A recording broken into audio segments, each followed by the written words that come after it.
Hello students, welcome to the channel. মই কল্পজ্যোতি বৰা আৰু আজিৰ এই ভিডিঅ'ত আমি ক্লাছ 10ৰ এক্সাৰসাইজ 1.1 ডিসকাস কৰিম। এতিয়া আমি কোৱেশ্চন নম্বৰ 3 ডিসকাস কৰিবলৈ গৈ আছো। সো এট কোৱেশ্চন নম্বৰ 3 তোমাক এলচিএম আৰু এইচচিএফ ফাইন্ড কৰিব কৈছে। এপ্লাইং প্ৰাইম ফেক্টৰাইজেশ্যন মেথড, ঠিক আছে? প্ৰাইম ফেক্টৰাইজেশ্যন মেথড ইউজ কৰি কেনে এই নাম্বাৰ গিটাৰ আমি এলচিএম আৰু এইচচিএফ ফাইন্ড কৰিম, ঠিক আছে? সো আহা চাও এইকেইটা কোৱেশ্চন কিদৰে সলভ কৰিব পাৰো। প্ৰথম যোনটো কোৱেশ্চন দিছে 3 or 1 সেইটো হৈছে তোমাৰ 12, 15 and 21, ঠিক আছে? এই তিনটা নাম্বাৰৰ আমি কি কৰিব লাগিব, এই তিনটা নাম্বাৰৰ এইচচিএফ টো কি হয় আৰু এলচিএম টো কি হয় এটা ক'ব লাগিব, ঠিক আছে? একেবাৰে ইজি কোৱেশ্চন। আমি গোটেই তিনটা নাম্বাৰৰ প্ৰথমত প্ৰাইম ফেক্টৰাইজেশ্যন কৰি লম। 2 6 * 12 হ'ব আৰু 2 3 * 6 হ'ব। আমি ইয়াত দুটা 2 পাইছো, সো 2 স্কয়াৰ বুলি লিখিম আৰু এটা 3 পাইছো, সো এটা 3 বুলি লিখিম, ঠিক আছে? আৰু 15ৰ 3 5 * 15 হয়, সো 3 * 5 বুলি লিখিম। এণ্ড 21ৰ 3 7 * 21, তো 3 * 7 বুলি লিখিম, ঠিক আছে? তাৰপিছত মই এৰেজ ৰাফ কৰাখিনি এৰেজ কৰি দিছোঁ। ওকে, প্ৰথমত মই এইচচিএফটো লিখিলোঁ, দেন এলচিএমটো লিখিম। আচ্ছা, এইচচিএফটো কেনেকৈ ওলায়? এইচচিএফটো তোমাৰ কি কৈছে, product of the smallest power of each common, এই ৱৰ্ডটো মত কমন প্ৰাইম ফেক্টৰ গিটাৰ প্ৰডাক্ট লাগে। এতিয়া কমন কোনটো আছে ইয়াত চোৱা তুমি। কমন তোমাৰ ইয়াত 12ৰ এটা 3 পাইছিলোঁ, 15ৰ এটা 3 পাইছিলোঁ আৰু 21ৰ এটা 3 পাইছিলোঁ। তো 3টোৱে কমন আছে অকল আৰু বেলেগটোকো কমন নাই, সো সেইকাৰণে তোমাৰ এইচচিএফ হৈ যাব 3, ঠিক আছে? এলচিএম কেনেকৈ ওলাম? এলচিএমত কি কৈছে আমাক? এলচিএমত আমাক কৈছে প্ৰডাক্ট কৰিব কৈছে কোনকেইটা নাম্বাৰ, অল প্ৰাইম ফেক্টৰ, গোটেইকেইটা প্ৰাইম ফেক্টৰক আমাক কি কৰিব লাগিব, গোটেইকেইটা প্ৰাইম ফেক্টৰ কি কৰিলোঁ, প্ৰডাক্ট কৰিব লাগিব, মানে ইনটু কৰিব লাগিব, ঠিক আছে? ওকে, আমাৰ ইয়াত কি কি প্ৰাইম ফেক্টৰ পাইছোঁ, আমি 2 পাইছোঁ, সো 2 বুলি লিখিম। আমি 3 পাইছোঁ, তো 3 বুলি লিখিম। আমি 5ও পাইছিলোঁ, 5 বুলি লিখিম। 7 পাইছোঁ, 7, মানে যিমানকেইটা ইয়াৰ ভিতৰত প্ৰাইম ফেক্টৰ থাকিব গোটেইকেইটা প্ৰাইম ফেক্টৰকে তুমি মাল্টিপ্লাই কৰি দিব লাগিব, ঠিক আছে? আৰু কি কৰিব লাগে, চবৰে তোমাৰ হাইষ্ট পাৱাৰটো ল'ব লাগে।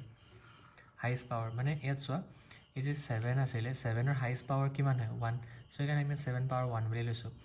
5ৰ হাইষ্ট পাৱাৰ কিমান আছিলে, 1, সেইকাৰণে 5ৰ হাইষ্ট পাৱাৰ আমি 1 বুলি লৈছোঁ। 3ৰ ওপৰতো পাৱাৰ কিমান আছে, ইয়াত 1 আছে, ইয়াত 1 আছে, ইয়াতো 1 আছে, সেইকাৰণে 3 হাইষ্ট পাৱাৰ 1 বুলি লৈছোঁ। কিন্তু 2ত চোৱা, 2ত তোমাৰ পাৱাৰ আছিলে 2টো হাইষ্ট আছিলে, 2 স্কুৱেৰ হ'ব ইয়াত, ঠিক আছে? বস্তুটো বুজিলা? ইয়াত 1 1 বুলি লিখি দিব নালাগে, মই এনেই বুজাবলৈ লিখিলোঁ, কিন্তু 2 স্কুৱেৰটো লিখিব লাগিব। দেন আমি এইকেইটা নাম্বাৰ মাল্টিপ্লাই কৰি দিওঁ। 2 স্কুৱেৰ কৰিলে হয় 4 আৰু 5 3 * হৈ গ'ল 15 * 7, তাৰপিছত 15 * 4 কৰিলে হ'ব 60, 60 * 7 কৰিলে হ'ব 6 7 * 42, মানে 420, ঠিক আছে? এইচচিএফটো আমাৰ 3 আৰু এলচিএমটো আমাৰ 420। ইজি আছিলে কুৱেশ্যনটো। নাম্বাৰ 2টো তোমালোকে কৰি চোৱা, মই এইটো ইৰেজ কৰি কিনে মই কৰিম বাৰু, কিন্তু তোমালোকে ভিডিঅ'টো পজ কৰি কিনে এবাৰ নিজে কৰিবলৈ ট্ৰাই কৰা, ঠিক আছে? তাৰপিছত হৈছে নে চাই ল'বা। অলৰাইট, নাম্বাৰ 2ত আমাক যিকেইটা নাম্বাৰ দিছে সেইকেইটা হৈছে 17, 23 আৰু 29, ঠিক আছে? এতিয়া 17ৰ প্ৰাইম ফেক্টৰ বুলি কৰিবলৈ আমাৰ নাই, কাৰণ 17টো নিজে এটা প্ৰাইম নাম্বাৰ, ঠিক আছে? সো 17ক আৰু আমি একো নাম্বাৰ দি ডিভাইড কৰিব নোৱাৰোঁ। তো 17, 23 আৰু 29ৰ একো বেলেগ ফেক্টৰ নাই, একো নাম্বাৰ দি ডিভাইড কৰিব নোৱাৰা এক্সেপ্ট 1 and 17, হয় নাই? তো ইয়াত একো নাম্বাৰ ডিভাইডে নহ'ব, সো এনেকৈ লিখি দিম। আৰু এটা কথা মনত থবা, যদি নাম্বাৰবিলাকৰ এইদৰে যদি নাম্বাৰ পাইছা তুমি, ঠিক আছে? এইটো যদি নাম্বাৰ পাইছা, এনেকুৱা নাম্বাৰ যাৰ মানে একো কমন ফেক্টৰে নাই, মানে একো ছেইম নাম্বাৰ দি তুমি গোটেই তিনিটা নাম্বাৰক ডিভাইড কৰিবই নোৱাৰা, তেতিয়াহ'লে তাৰ এইচচিএফটো সদায় 1 হয়, ঠিক আছে? সদায় তাহাঁতৰ এইচচিএফটো হয় 1। আৰু এলচিএমটো কি হয়, ইয়াত কি লিখাইছিলোঁ, এলচিএমটো গোটেইখিনি প্ৰাইম ফেক্টৰৰ ওচৰত কি কৰিব লাগে, গোটেইখিনি প্ৰাইম ফেক্টৰৰ প্ৰডাক্ট কৰি দিব লাগে। সো ইয়াত প্ৰাইম ফেক্টৰ বুলি ক'বলৈ 17টো প্ৰাইম নাম্বাৰ হয়, 23টো প্ৰাইম হয় আৰু 29টো প্ৰাইম হয়। তো এইকেইটাক মাল্টিপ্লাই কৰি দিলে আমাৰ আনচাৰটো ওলাই পৰিব, ঠিক আছে?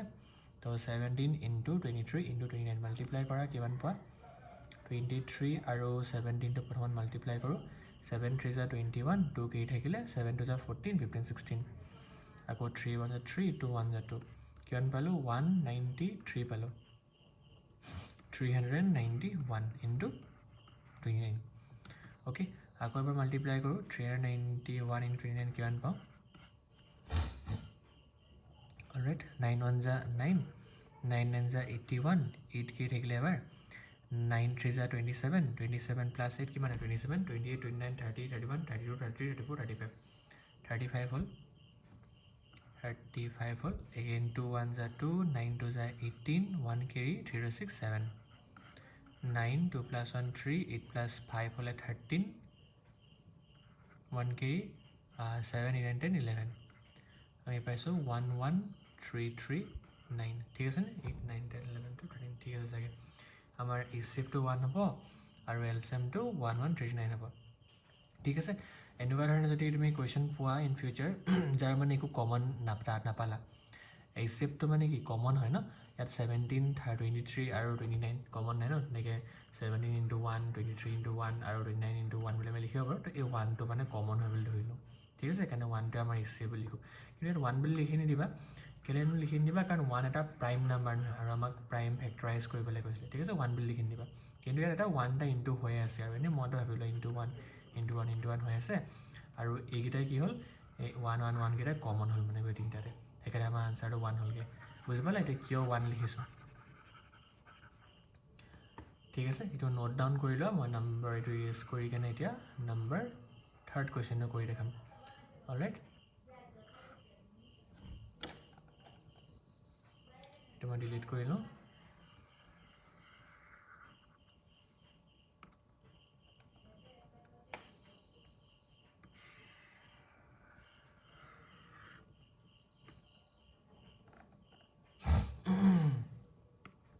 ओके 1 টো কৰি ল'লোঁ 2 টো কৰি ল'লোঁ 3rd নাম্বাৰটো চাওঁ কি কি দিছে আমাক নাম্বাৰকেইটা আমাক 8 দিছে 9 দিছে আৰু 25 দিছে ইয়াতো তোমাৰ HCFটো 1 হ'ব নেকি ইয়াতো মই একো নাম্বাৰটো বিচাৰি পোৱা নাই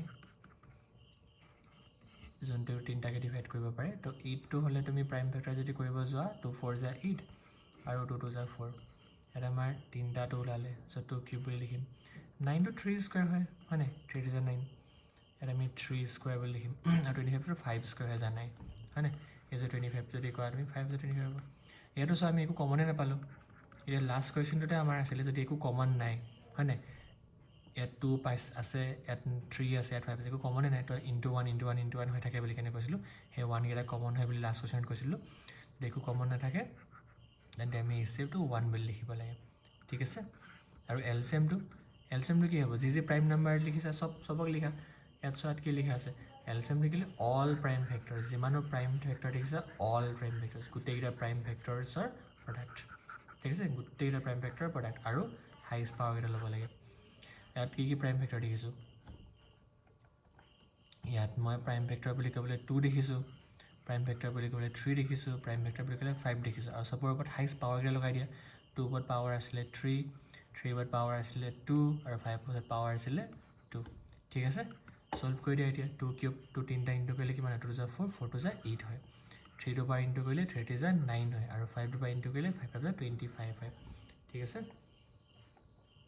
ওকে এতিয়া কি কৰিম আমি 25টো 8 লগত ইনটু কৰি লওঁ আমাৰ ইজি হ'ব 25 ইনটু 8 কিমান হয় 5 8 যা 40 0 4 কেৰি 8 2 যা 16 17 18 19 20 200 এতিয়া 9 2 যা 18 1800 আমাৰ LCMটো হৈছে 1800 আৰু HCFটো হৈছে 1 ঠিক আছে এইটোৱে তোমালোকে গোটেই তিনিটা কুৱেশ্যন ভালকৈ নোট ডাউন কৰি ল'বা আৰু আই হোপ কুৱেশ্যনটো কেনেকৈ কৰিব লাগিব ভালদৰে বুজি পাই গ'লা